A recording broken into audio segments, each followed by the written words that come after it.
항상 여기 할게요. 여기에는 조금 어렵습니다. 이게 이렇게 개념이 처음 나올 때는 좀 어렵습니다. 이게 그 비열이라는 걸 배울 건데, 일단은 이제 열량은 열의 양입니다. 열의 양, 열량. 뭐 질량은 물질의 양이고, 온도가 다른 물체 사이에서 이동하는 열의 양을 열량이라고 해요. 열량의 단위를 칼로리나 킬로칼로리 이런 거 쓰고요. 칼로리, 킬로칼로리 요즘 많이 들어봤잖아요. 뭐 밥 한 공기에 150킬로칼로리다 뭐 이렇게 얘기하잖아요.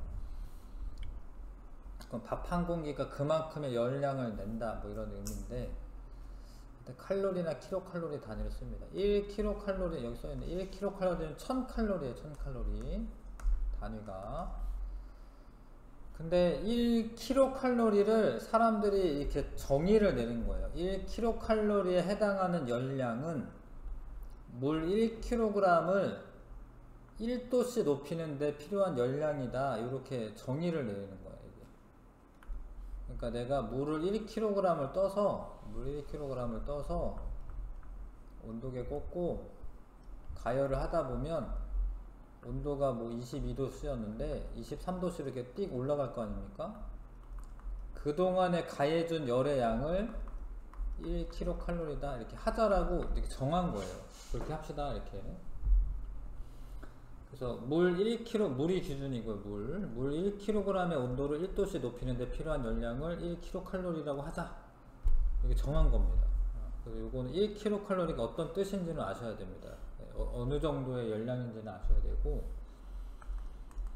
그러면 이제 만약에 양적 개념이 있어야 되는데, 1kcal는 1kg의 온도를 1도씨 높이는데 필요한 열량이에요. 만약에 2도씨 높이려면 2kcal의 열량을 가해주면 돼. 이해하세요? 네. 그만큼 주면 2도씨 높아지겠지? 2배 높아지겠지? 2도씨 높아지겠죠? 근데 물의 양 잘 봐요. 요건 1도씨만 높일 건데 물이 많아졌어. 2배가. 여기 2배가 많아졌잖아, 물이. 근데 우리가 가열해봐서 아는데, 뭐 라면 끓여 먹을 때 하나만 끓여 먹을 때보다 뭐 2개 끓여 먹으려면은 더 오래 기다려야 돼요. 이렇게 가스레인지 켜가지고 오래 기다려야 돼. 뭐 금방 똑같아, 아니면 금방 끓어? 더 오래 기다려야 되죠. 그러니까 물의 양이 2배가 되면은 똑같이 1도 높이는데 열량이 2배가 되는 거예요. 그러니까 요만큼도 1도씨 높아져야 되고 요만큼도 1도씨 높아져야 되는 거예요. 그럼 2배의 열량이 드는 겁니다. 그래서 이 간단한 걸로 뭘 알 수가 있냐면, 열량이 많이 공급이 되면 온도 변화가 큰 겁니다. 그래서 이게 열량과 온도 변화는 비례한다. 이해가요? 그래서 이거를 이제 열량을 Q라고 보통 써요. Q는 델타 T는 온도 변화예요. 온도 변화. Q는 온도 변화에 비례한다. 열량을 많이 주면 온도가 많이 올라간다. 이해해요?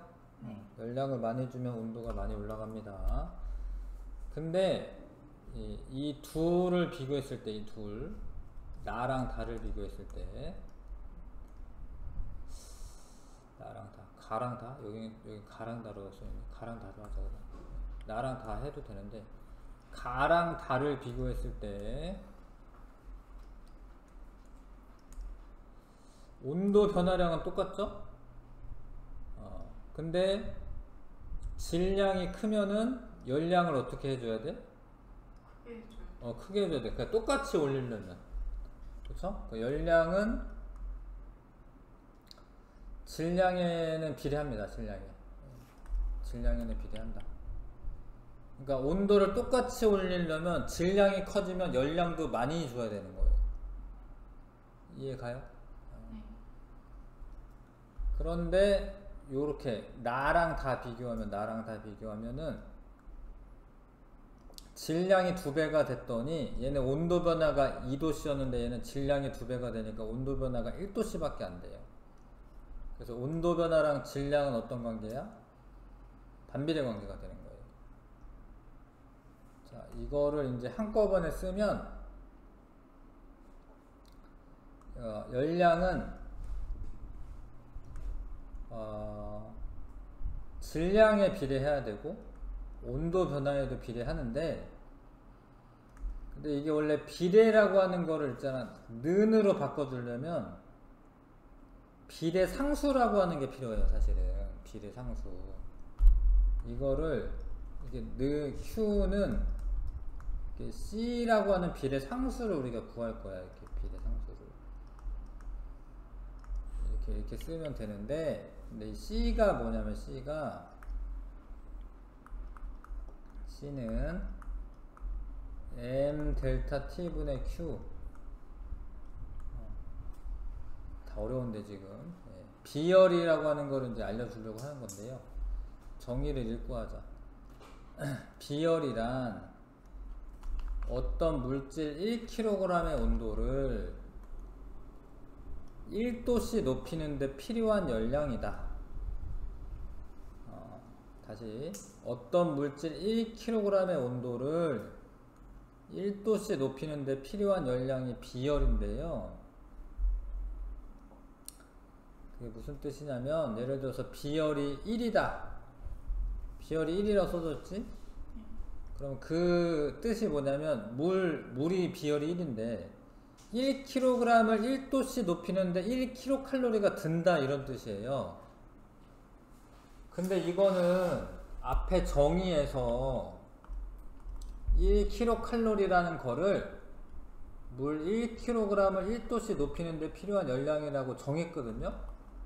그래서 이거는 당연히 이 정의 때문에 물의 비열은 1이 될 수밖에 없습니다. 어려운데, 일단은 비열이 1kcal per kg 도씨라고 이렇게 써져 있으면 물 1kg을 1도씨 높이는데 1kcal가 드는 애다, 뭐 그런 뜻이야. 그런 뜻이야. 그러면 예를 들어서 얘를 2kg을 1도씨 높이고 싶어요. 그럼 몇 kcal가 필요할까요?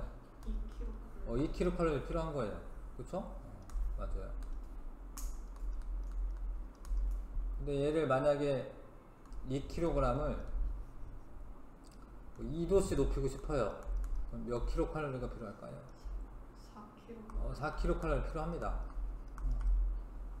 근데 이거를 지금 우리가 뭘 써먹고 있는 거냐면 이 공식을 써먹고 있는 거야. Q는 시멘트라고 하는 공식을 써먹고 있는 거야.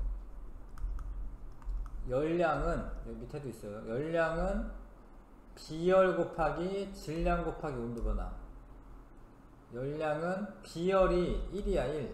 1kcal per kg 도씨. 질량이 예를 들어서 3kg이야. 나는 온도를 2도씨 높이고 싶어.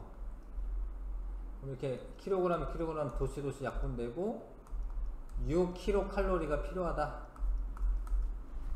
이렇게 공식을 활용해 가지고 필요한 열량을 계산할 수가 있어요. Q는 시멘트라고 하는, 외우기 쉽게 하려고 이렇게 하는 건데, Q는 시멘트 이렇게 시암탁 이렇게 해도 되고,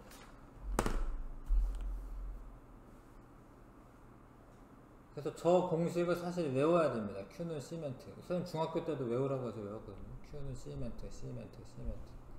비열 곱하기 질량 곱하기 온도 변화. 비열 곱하기 질량 곱하기 온도 변화.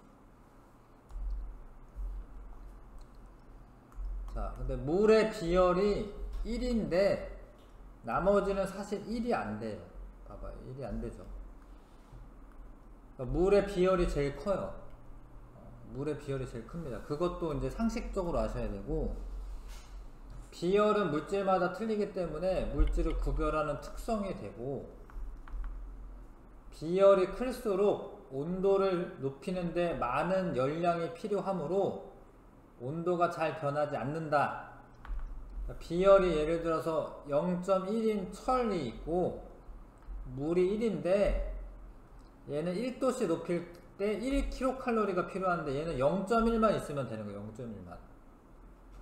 얘도 1kcal를 주잖아? 0.1만 있으면은 1도씩 높아지니까 1kcal 주면은 몇 도씩 높아지겠어요? 10도씩. 이게 10도씩 높아지는 거야. 그러니까 비열이 작으면 온도 변화가 큰 거예요. 알겠어요? 비열이 작으면 온도 변화가 크다. 근데 그거를 이제 Q는 시멘트 공식에서 자, 이걸 바꿉니다. 델타 T가 온도 변화야, 온도 변화. 델타라고 읽으시면 되는데 이거를 델타. 델타 T는 온도 변화량을 말하는 거야. 온도가 아니라 온도 변화량. 온도 변화량을 말합니다. 그래서 요걸 델타 T는 이제 양변을 CM으로 나누면 이게 CM으로 나눌게요. 이렇게. CM분의 Q 이렇게. 자, 그래서 온도 변화량은 비열하고는 무슨 관계죠? 비열하고는? 분모에 깔리면 무슨 관계죠? 이거? 반비례. 이거 반비례 관계. 반비례. 그러니까 비열이 크면은 온도 변화가 적게 일어나는 거예요. 왜냐면 열량이 많이 필요하니까. 근데 질량, 이거 질량이거든요. 질량하고 온도 변화는 무슨 관계지? 분모에 깔려있는데 무슨 관계죠? 이것도 반비례죠, 반비례. 왜냐면 내가 온도를 올리고 싶은데 물의 양이 많아요. 예, 그럼 조금밖에 안 올라가잖아. 그러니까 반비례 관계지. 맞죠? 근데 열량을 많이 주면 어떻게 돼? 온도가 팍팍 올라가겠지. 그러면 그건 비례지. 예. 자, 그래서 봐봐요. Q는 시멘트. 비열은 질량 곱하기 온도 변화분의 Q. 예? 알겠어요? 근데 여기서 T는 델타 T는 CM분의 Q. 질량과 비열에는 반비례하고 열량에는 비례한다.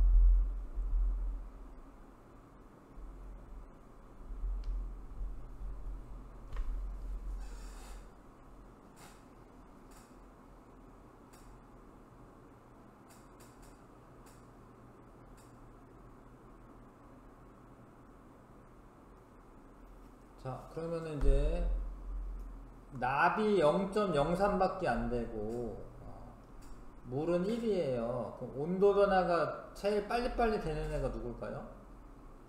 납이에요, 납. 얘는 0.03만 들어오면 1도 올라가는 거예요. 얘는 1이 들어와야지 1이 올라가는 거고. 알겠죠? 그 다음에 만약에 질량이 같을 때 같은 온도만큼 높일 때 필요한 열량, 물이 열량이 제일 많이 필요한 거고, 비열 비교하면 되고, 질량이 같을 때 같은 열량을 가할 때 온도 변화는 비열이랑 반비례 관계입니다. 납이 온도 변화가 제일 크다.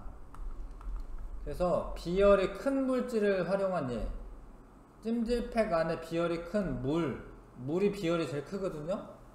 그럼 찜질팩 안에 물을 넣어놓는 게 제일 효과적이야. 온도가 잘 안 변하기 때문에. 내가 따뜻하게 데워놨는데 조금 있다가 확 식어버려요. 그러면은 소용이 없잖아요. 찜질이 안 되잖아요. 그쵸? 그러니까 물을 넣어놓는 게 좋고, 비열이 큰 뚝배기는 비열이 커서 온도가 잘 안 변해. 뜨거운 상태를 오랫동안 유지해. 뚝배기에 뭐 이렇게 된장찌개 이런 거 떠놓으면은 나중에 먹을 때도 따뜻해요. 근데 그냥 냄비나 이런 데다 놔두면 금방 식어요. 그 뚝배기가 비열이 크기 때문에 온도가 잘 안 변하는 거고, 비열이 큰 물을 자동차나 발전소에 냉각수로 사용한다. 그 냉각수로 물을 사용해야지 온도가 빨리빨리 떨어져요. 안 그러면 물의 온도가 금방 높아져 가지고 차갑게 유지가 안 됩니다. 자, 비열에 의한 현상 이런 거 많이 배웠어요. 초등학교 때도 그렇고. 해풍 낮에 햇빛이 쨍쨍 내리쬐면 물은 비열이 커요. 그래서 얘는 온도가 조금 올라가. 근데 육지는 비열이 작아. 흙이나 뭐 이런 애들인데, 모래 이런 애들인데, 모래 비열 있나? 0.19밖에 안 돼. 그러면 온도가 팍팍 올라가요. 그러면 낮에 여기 온도가 높아져 가지고 따뜻하고 여기는 얘보다는 차가워요. 여기는 상승하게 되고 대류 때문에 여기 차가운 공기는 아래로 내려가, 여기는 고기압이 되고 여기는 저기압이 되거든요. 공기가 위로 상승했으니까. 그러면 해풍이 붑니다. 고기압에서 저기압 쪽으로. 바다 쪽에서 불어오니까 해풍이라고 해. 그래서 낮에는 해풍이 불고 밤에는 차가워지는데, 비열이 작은 육지는 금방금방 온도가 내려가고, 비열이 큰 바다는 조금 천천히 온도가 내려가고, 그러면 이렇게 온도가 역전이 됩니다. 그럼 따뜻한 곳에 있는 공기는 상승하게 되고 차가운 공기는 하강하게 돼서 육지 쪽이 고기압이고 바다 쪽이 저기압이에요. 그러면 육지에서부터 바다 쪽으로 육풍이 붑니다. 육풍이. 그러니까 해력풍이 부는 이유는 육지의 비열이 바다의 비열보다 작아서 그래. 그래서 온도 변화가 크기 때문에. 몸속에 물로 채워져 있는데 물은 비열이 크기 때문에 온도가 일정하게 유지가 잘 돼요. 유지를 시켜줍니다. 낮에 모래가 바닷물보다 뜨겁지만 밤에는 모래가 바닷물보다 차갑다. 비열이 작아서 그래, 모래가. 해안 지역은 내륙 지역보다 일교차가 작다. 그러니까 바닷가 근처에 있으면 온도가 잘 안 변한다라는 거예요. 물이 많아가지고. 내륙 지역은 온도가 많이 변합니다. 그래서 우리나라 이제 군대 가면은 이제 철원이나 이런 데 이게 내륙 지역에 군대 가면 엄청 고생해요. 여름에는 덥고 겨울엔 춥고. 근데 이제 바닷가는 온도가 그렇게 잘 안 변한다라는 거예요. 물론 여름에 덥고 겨울에 춥겠지만 그 연교차가 작습니다. 해안 지역에 낮에는 해풍, 밤에는 육풍 분다. 방금 설명한 것 같은 거고요. 냄비는 이제 비열이 작아서 만약에 라면 끓여 먹어야 돼. 그럼 뚝배기에 끓이면 되게 오래 걸릴 거 아니에요. 온도 변화가 잘 안 나타나니까. 그래서 냄비 같은 거, 이제 라면 같은 거 끓여 먹을 때는 양은 냄비. 비열이 작은 양철 냄비 뭐 이런 거 쓰면 됩니다. 비열에 대해서 배웠는데 좀 어려운 개념인데, 비열, 온도가 다른 물체 사이에서 이동하는 열의 양은 열량이고, 열량이고, 비열은 사실 이제 문장을 다 외우셔야 됩니다. 어떤 물체 1g의 온도를 1도씩 높이는 데 필요한 열량, 비열. 비열을 계산하려면 이제 단위 질량당 1도씩 높이는 데 필요한 열량이기 때문에 열량을 이렇게 쓰면 되고, 요거가 잘 기억 안 나면 이걸 기억하셔야 돼요. Q는 시멘트. 근데 C가 비열이에요. C는 M 델타 T 분의 Q. 이해해요, 이거? 양변은 M 델타 T로 나누면 되는 거? 네. 비열은 질량 곱하기 온도 변화 분의 열량. 같은 열량을 가할 때 비열이 크면 온도 변화가 적습니다. 온도 변화가 작다. 무엇은 다른 물질에 비해 비열이 매우 커서 다양한 현상이 나타난다. 물이네, 물. 물은 비열이 큽니다. 1번부터 6번까지 풀어봐 주세요.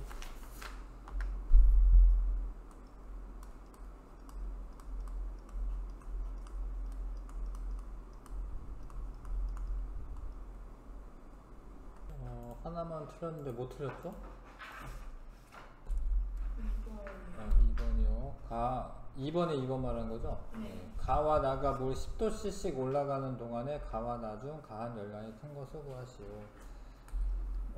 나가 큰 건데, 공식을 그대로 써도 되고, Q는 시멘트인데, 근데 얘가 지금, 질량이 지금 2배잖아요, 얘가. 그러니까 얘를 똑같이 10도cc로 올리려면, 나가 2배 에너지가 더 많이 드는 거예요. 열량이 더 많이 드는 거예요. 이해 가요? 네. 그쵸? 그러니까 다른 건 똑같아. 왜냐면 물질이 같으니까 비열 같고, 온도 변화도 10도cc로 같아요. 그러면 질량이 크면은 열량이 더 커야 되거든요. 질량이 2배이기 때문에 열량 2배로 더 가해줘야 됩니다. 되겠습니까? 예. 열팽창은 다음 주에 하는 게 나을 것 같긴 하고, 일단은 뭐 이따 시간 되면 열팽창도 하고 비열부터 먼저 할게요. 자, 이거 아니다. 148쪽에 물하고 식용유를 100g씩 떠서 가열을 합니다. 1분 동안에 이제 1분 간격으로 온도 변화를 측정을 합니다. 그랬더니 표는 이렇게 나왔고 그래프는 이렇게 나왔어요. 둘 중에 누가 온도 변화가 큰 거예요? 식용유가 큰 거죠. 그러면은 똑같이 질량이 똑같잖아 지금 두 개가. 그러면 비열이 누가 더 크겠어요? 물. 온도 변화가 크면 비열이 작은 거고, 그쵸? 온도 변화가 작으면 비열이 큰 거예요. 반비례 관계입니다. 그래서 질량이 같은 물체에 같은 열량을 가했을 때 온도 변화가 작으면 비열이 클 거야. 비열은 1kg을 1도씨 높이는데 필요한 열량인데, 그 열량이 크다라는 거는 열량을 많이 줘야지 온도가 1도 올라가는 거잖아요. 그러니까 비열은 작으면 온도 변화가 큰 거고, 반비례 관계다. 비열이 크면 온도 변화가 작은 거고. 그 다음에 같은 질량을 같은 온도만큼 높일 때 물체의 비열이 클수록 많은 열을 가해야 합니다. 근데 이런 게 문장이 헷갈리면 그냥 이걸 쓰는 거야. Q는 시멘트. 그래서 온도 변화로 바꿔주는 거야. 온도 변화는 CM분의 Q. 비열이랑 온도 변화는 반비례. 질량이랑 반비례. 열량이랑은 비례. 그쵸? 그래서 온도를 많이 높이고 싶어. 온도를 많이 높이고 싶어요. 그러면은 비열이랑은 반비례 관계니까 큰 애한테 많은 열량을 가해줘야지 온도가 많이 올라가는 거지. 자, 확인 문제를 한번 1, 2, 3번이네요. 1, 2, 3번 한번 풀어보시고.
하는 거는 잘했고, 요 3, 4, 5인가요? 3, 4, 5? 네. 가열장치 세기를 강하게 바꾸고 실험을 반복하면은 같은 시간 동안 온도 변화가 커지죠. 그러니까 가열장치 세기를 세게 했다라는 거는 뭐냐면 그 열량을 많이 줬다라는 거예요. 열량을. 그래서 열량이 커지기 때문에 온도 변화도 커지는 거지. 예. 당연히 그렇지 않나 혹시? 예. 그러니까 좀 불꽃을 세게 한 거예요. 그럼 온도가 더 많이 올라가죠. 과정 1에서 물과 식용유 양을 200g으로 바꾸고 같은 실험을 반복하면 같은 시간 동안에 식용유 온도 변화는 더 커진다, 아니 작아지지, 질량이 늘어났다라는 거. 질량 원래 100g이었거든요 이거 실험할 때. 근데 200g이면 질량이 늘어난 거잖아요. 그러니까 온도 변화는 델타 T는 온도 변화는 CM분의 Q인데 그 M이 늘어났기 때문에 온도 변화는 또 작아지는 거지. 그 다음에 80도씨에 물과 식용유를 실온에 두고 시간이 약간 지난 후 온도 변화를 측정하면 식용유의 온도가 물보다 낮죠. 왜 그러냐면 물은 비열이 크니까 온도 변화가 적게 일어나고 조금만 이제 온도가 떨어지고, 식용유는 온도 변화가 비열이 작아서 온도 변화가 큽니다. 그러면 식용유가 더 온도가 낮아져 있는 거예요. 이해가요? 네. 다른 거는 맞았고, 그래서 비열 문제를 일단 풀고 시간 남으면 열팽창도 하겠습니다. 내신 쑥쑥에 1번부터 11번까지 먼저 풀어보겠습니다.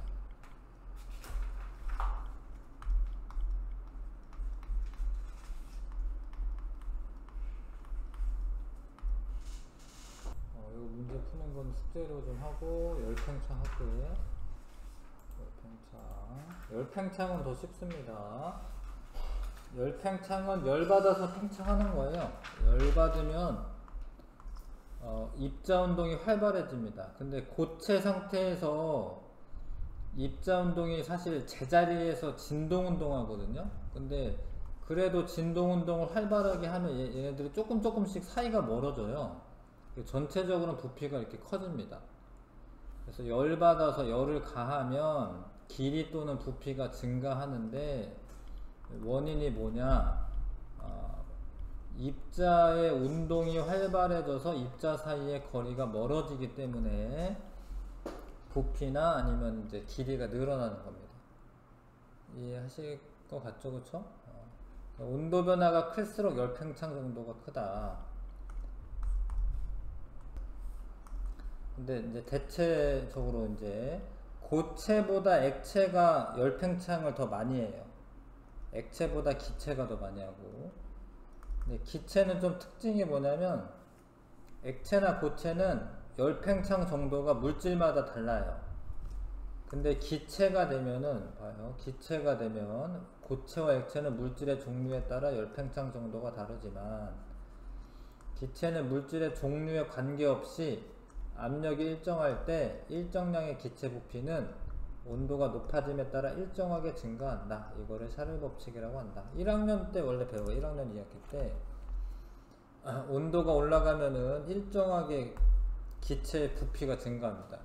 근데 그때 뭐 질소 기체는 얼만큼 변하고 뭐 산소 기체는 얼만큼 변하고 이렇게 배우는 게 아니에요. 그러니까 기체의 종류에 상관없이 똑같이 증가합니다.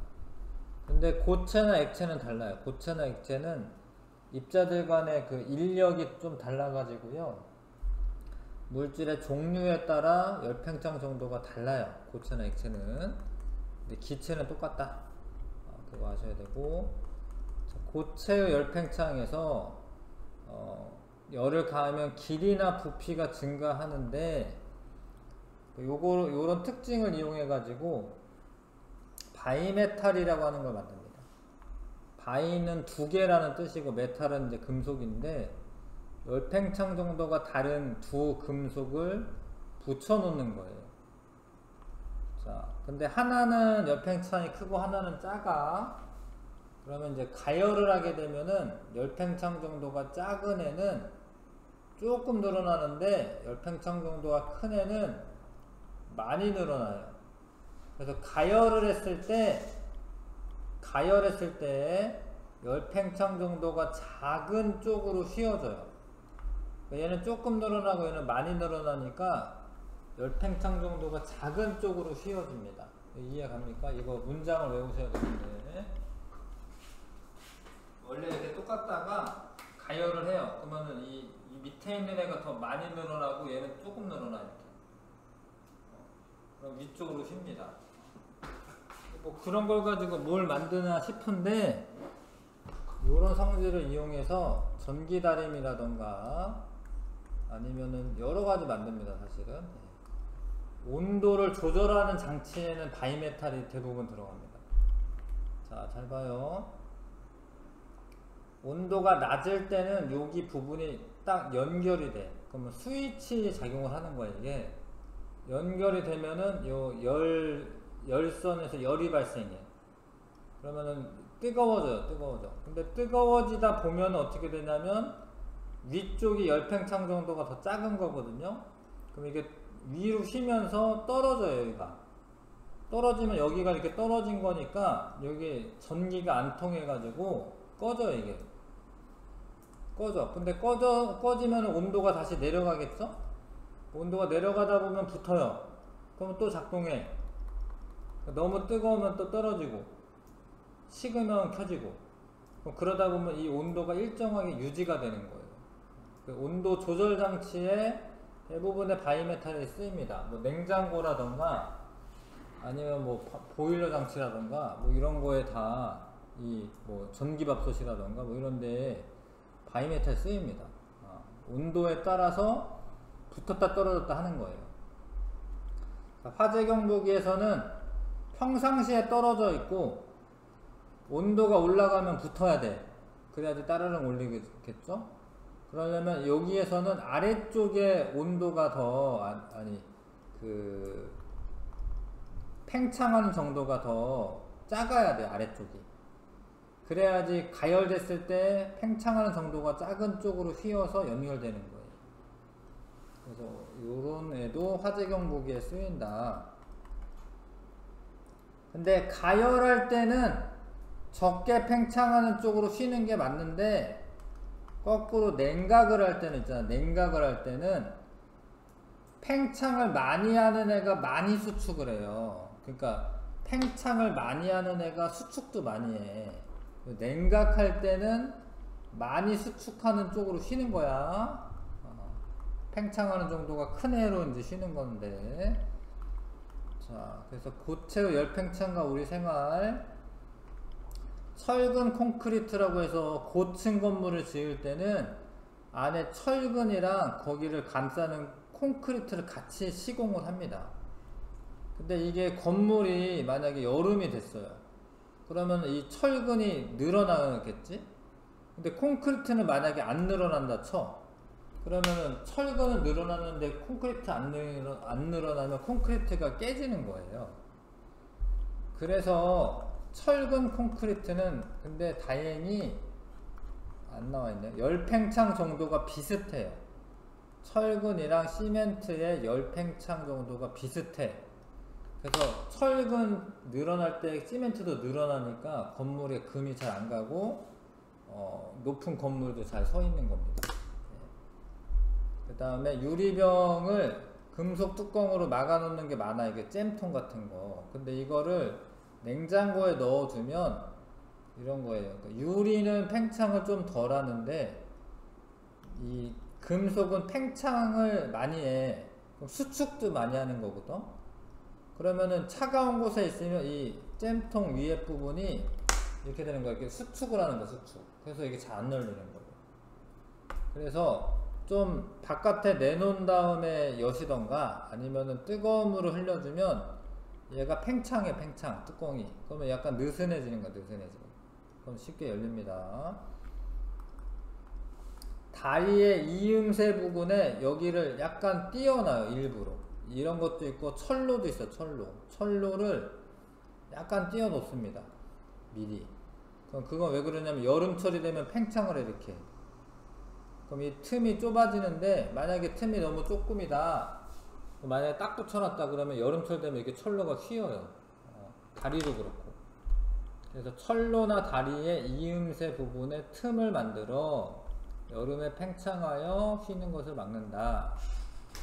가스관도 중간에 이렇게 한 구부러뜨립니다. 일부러. 일부러 이렇게 구부러진 부분이 있거든요. 가스관 이제 아파트 뒤에서 보잖아요. 그럼 가스가 올라가다 이렇게 휘어 있어요. 이렇게 중간중간에. 근데 그런 부분은 이제 만약에 이 가스관이 팽창해서 얘가 근데 이렇게 뜯어지거나 이럴 수가 있는데 이게 팽창할 때 이런 데가 있으면 이렇게 팽창해요. 이런 식으로. 그래서 이제 사고 같은 게 좀 덜 납니다. 그래서 송유관이나 가스관 이런 데는 구부러진 부분 일부를 만들어요. 팽창했을 때 이제 파손이 안 되게끔. 그런 것도 있고, 여름에 전깃줄이 늘어난다. 이렇게 전봇대가 이렇게 있으면 여름에 전깃줄이 이렇게 늘어나요. 왜냐하면 팽창을 해서, 전선이 팽창을 해서. 그 다음에 겨울철 되면 팽팽해져 다시. 에펠탑의 높이가 여름철에 더 높아요. 에펠탑 그 철근들이 늘어나가지고 조금씩. 충치 치료할 때 충전재는 치아와 열팽창 정도가 비슷한 물질 사용한다.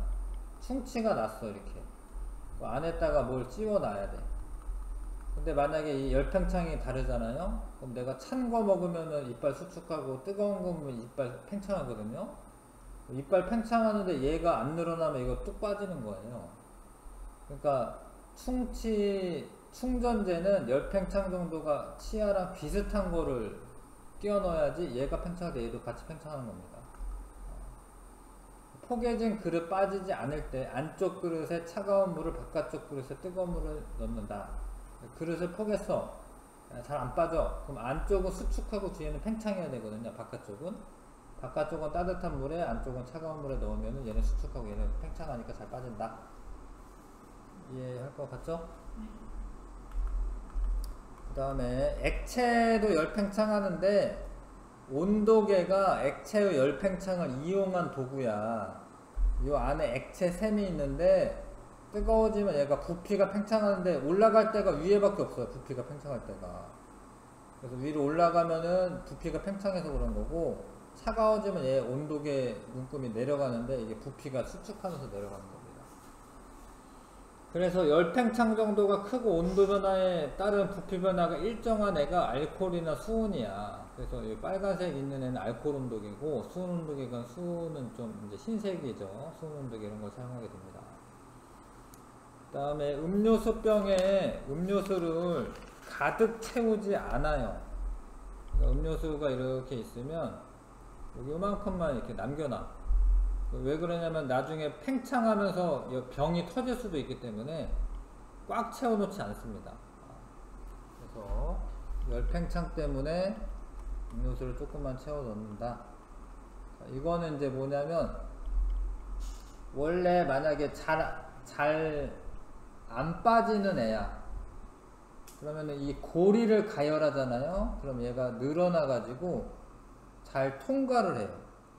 그러니까 이건 열팽창 실험하는 거야.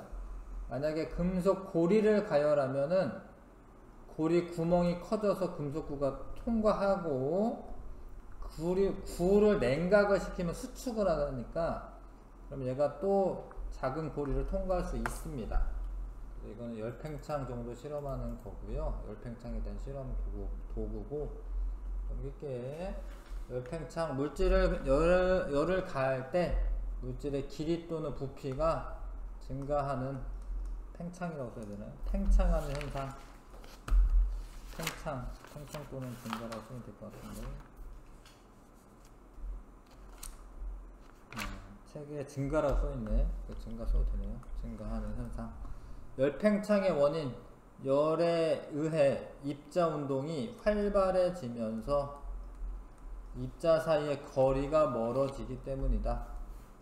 열팽창 정도가 다른 두 금속을 붙여놓은 장치, 바이메탈을 이용해서 온도 조절을 할 수가 있고요. 가열하게 되면은 열팽창 정도가 작은 쪽으로 휩니다. 작은 쪽으로. 걔가 좀 덜 늘어나니까 작은 쪽으로 휜다. 7번부터 10번까지 같이 할게요. 이거 고체에 열을 가하면 온도가 높아지고 입자의 운동이 활발해져서 입자 사이의 거리가 멀어지므로 고체의 부피가 증가한다. 이렇게 쓰면 되겠네. 되시죠? 그 다음에 가열을 합니다. 근데 B 쪽으로 휘었어요. 그럼 열 팽창하는 정도는 A가 큰 겁니다. A가 더 많이 늘어난 거죠. 그쵸? C 쪽으로 휘었어. 그쵸? 그럼 A가 더 많이 늘어난 거죠. 그러면 이 둘 중에는 C가 더 많이 늘어나는 거죠. C가 B 쪽으로 휘었으니까 B가 제일, B보다는 C, C보다는 A 이렇게 쓰면 되겠네. 자, 9번에 고체의 열팽창에 관련된 현상, 달이나 철로 이음새 부분을 틈을 만든다. 달이나 철로의 이음새 부분에 틈을 만든다. 불 위에 둔 냄비가 점점 전체적으로 뜨거워진다. 열팽창이 아니라 저건 그냥 대류입니다. 대류고, 전깃줄이 여름철에 늘어지고 겨울철에 팽팽해진다. 여름철에 팽창해서 그래. 팽창해서. 냉장고 안에 과일을 넣으면은 시간이 지나면 과일 차가워진다. 이거는 열평형이죠. 열평형. 열팽창하고 관계가 없고 열평형 상태. 유리관 속에 물의 높이가 높아진다. 10도씨인 찬물에 넣었대요. 걔를 이제 뜨거운 물에 넣은 거구나. 뜨거운 물에 넣었습니다. 그러면 얘가 이렇게 유리관 이렇게 온도가 높아지겠죠. 유리관 속에 물의 높이가 높아지겠죠. 삼각 플라스크 안에 물의 입자 운동 활발해지는 거죠. 삼각 플라스크 안에 물의 부피가 늘어나죠. 열이 수조의 물에서 삼각 플라스크의 물로 이동한다. 맞는 이야기죠. 뜨거운 데서 찬물로 이동하는 거니까 맞는 이야기죠. OXO. 됐죠? 3구 B까지만 좀 할게요. 요거까지만 하고 숙제 좀 내주겠습니다. 금방 하니까 이거는. 자, 이제 이걸 좀 설명하자면 금속 막대랑 유리 막대가 있어요. 아니네. 유리처럼 생겨서 알루미늄이었구나. 철, 구리, 알루미늄 있습니다. 근데 요 끝에 이렇게 늘어나면 이거를 밀게 돼 있어요. 이렇게 늘어나면 이렇게 밀게. 그래서 요게 0에서부터 더 멀리 간 애 있죠. 더 멀리 간 애가 알루미늄이네. 알루미늄이 팽창을 더 많이 한 거예요. 팽창하는 정도가 알루미늄이 더 큰 겁니다. 그 다음에 액체 열팽창. 똑같은 높이에다 놓고 뜨거운 물에 넣습니다. 근데 나중에 물은 이만큼 늘어났는데 알코올은 이만큼 늘어난 거예요. 알코올의 팽창이 더 많이 하는 거죠. 그렇죠? 고체와 액체는 열을 받으면 길이나 부피가 늘어나는 열팽창을 한다. 열팽창을 하는 거고, 고체와 액체 종류에 따라 열팽창하는 정도가 다른데, 요 위에 실험에서는 알루미늄이 가장 팽창 많이 했고요. 철은 팽창 많이 안 했습니다. 액체의 열팽창 정도 에탄올이 더 큽니다. 그렇죠? 이 페이지까지만 같이 하고 갑시다. 열에 의해 막대 길이가 길어진다. 길어지죠. 열에 의해 금속 막대 입자 사이 거리가 가까워진다. 아니죠. 열 받으면 팽창하니까 아니죠. 액체의 종류에 따라 열 팽창하는 정도 다르다. 맞죠? 에탄올이 든 삼각 플라스크 주위에 뜨거운 물을 부을 때 열은 에탄올에서 물로 이동한다. 아니 물이 뜨겁잖아요. 그쵸? 물에서 에탄올 쪽으로 이동해야 되는 거고. 자, 가열할 때 입자 운동은 활발해지고 입자 사이 거리는 멀어진다. 입자 운동은 활발해지고 입자 사이의 거리는 멀어진다.